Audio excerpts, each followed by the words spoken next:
You have to learn this new language of seduction. To be a great seducer, you have to be interested in people. But one quality that's very anti-seductive is preaching and moralizing. Seduction, there's a body language to it. There's a kind of nonverbal communication. It's like a child. Seduction is reaching the child of everybody. You have a misconception about seduction. What are the qualities of a great seducer? What makes for a great seducer is very simple. I can summarize it very simply. Seduction is a high form of power because you make people feel pleasure.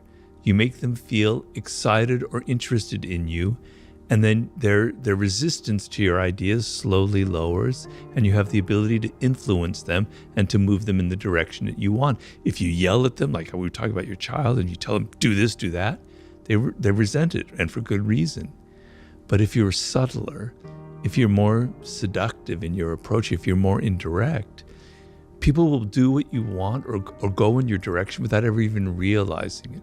I tell people, when you go see a movie or you read a book, let's say a movie, and you feel like the movie is casting a spell on you, it's drawing you into the story, and it's having an emotional impact on you, and by the end of the movie you're moved, or you're crying, or you're laughing, or whatever it is, that is a form of seduction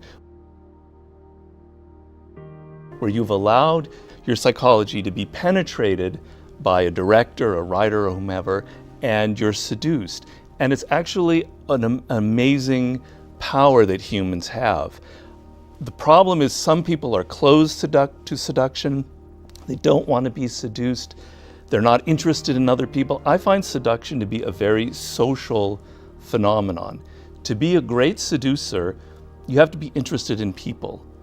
Women are very prone to words, to just hearing, to the verbal aspect. And seducers, the typical Don Juan of the 17th century, they discovered that through language, through poetry, through casting a spell on a woman with their words, that this was the weakness that they had. And so many of these great early seducers were just great talkers. It's interesting because if you look at like some of the great ones in the 16th, 17th century, they were not handsome men. They were actually, one of them was physically repulsive, but had such an incredible way with words that he could seduce almost any woman. So first of all, there's the desire to be a seducer, which a lot of people will say, oh, I don't want that, I'm not interested in that. And what I'd say in the book is remember the time that you experienced probably in your life when another person had fallen in love with you, and you sensed that you had power over them, that they were under your spell, that the things that you said excited them and interested in them. The walls, the resistance that people normally have are so frustrating. You can't reach your kids, you can't reach your wife, the people at work, they're closed to you. And in that moment when someone had fallen in love, that wall came down and you had this sort of back and forth electricity. It's amazing. You love it. It's powerful. It's great. You want that. You don't want the sexual version of it in your office, obviously, but you want to be able to persuade, to get people to lower some of their usual walls and resistance to you. So the first thing is you want seduction in your life. Believe me, you want it. The other thing is you have a misconception about seduction. It's not this, as you say, this villainous male, kind of figuring out these very cold, calculating strategies. That's not what it's about. There's got to be a naturalness to it.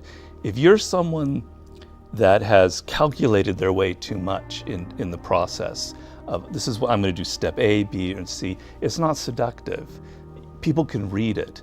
Seduction, there's a body language to it. There's a kind of nonverbal communication.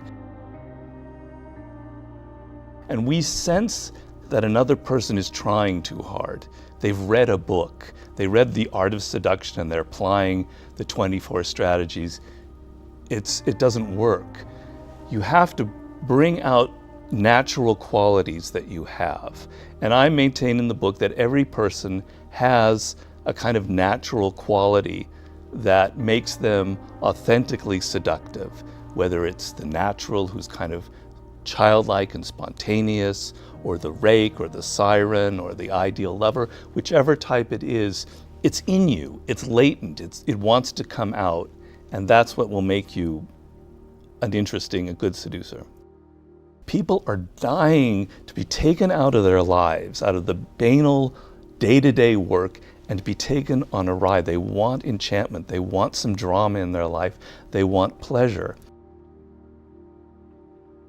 I talk about in the book, it's like a child. Seduction is reaching the child of everybody. And when you were a child, you were 1 year old, what was the greatest pleasure you had? It was being picked up by your father, your mother, and kind of whirled around and taken everywhere and lifted and twirled, etc. The sense that someone was taking you somewhere and you were under their control made you laugh. It gave you this incredible pleasure. And that's what happens when you see a movie and it takes you on this journey where you don't know where it's going, what's happening next. People don't have enough of that in their lives. And a classic thing in the seduction realm will be a man or a woman saying, I love you. Like, when will they say, I love you, is a big deal. And all I try to tell in the book is, that's not the language of love. That's not the language of seduction. It's something nonverbal. You have to learn this new language of seduction. It has nothing to do with words. It's in your body language, it's in your actions. It's so much more powerful when the other person feels that you love them. Benjamin Disraeli is one of the greatest seducers ever. I mean, absolutely brilliant. First of all, consider this. He was a dark-skinned Jewish man in England who became prime minister. And imagine the prejudice against somebody like that in a country like that. How did he ever do it? Because he was a charmer, a seducer. He could seduce the birds out of the trees. He seduced Queen Victoria. She was madly in love with this dark-skinned Jewish man. And the whole art of it was, for Disraeli, was to make the other person feel like they were special, they were brilliant. There's this woman who said, after sitting next to Gladstone at dinner, Gladstone was the great rival of Disraeli. After sitting next to Gladstone at dinner, I thought he was the most brilliant man in England. After sitting next to Disraeli at dinner, I thought I was the most brilliant woman in England. Gladstone irritated people because he was so argumentative, so superior. Disraeli charmed everyone because he made you feel like you were special, you were brilliant. And he gave you the sense that you were the star of the show. Here he took Queen Victoria, the most prudish, uptight woman you can imagine, and he had her completely under his thumb.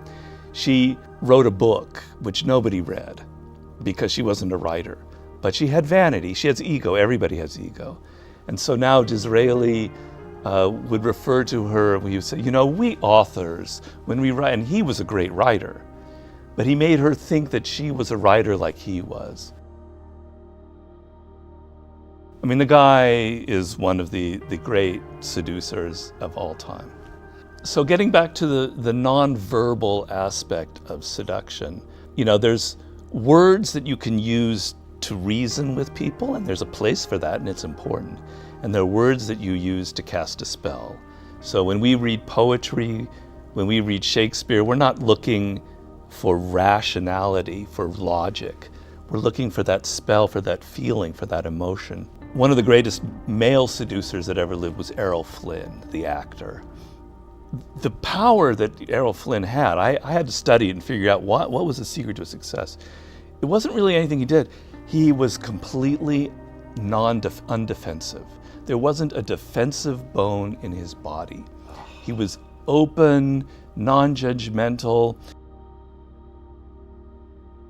And women would say that when you would get into a room with him, you were afraid of this guy.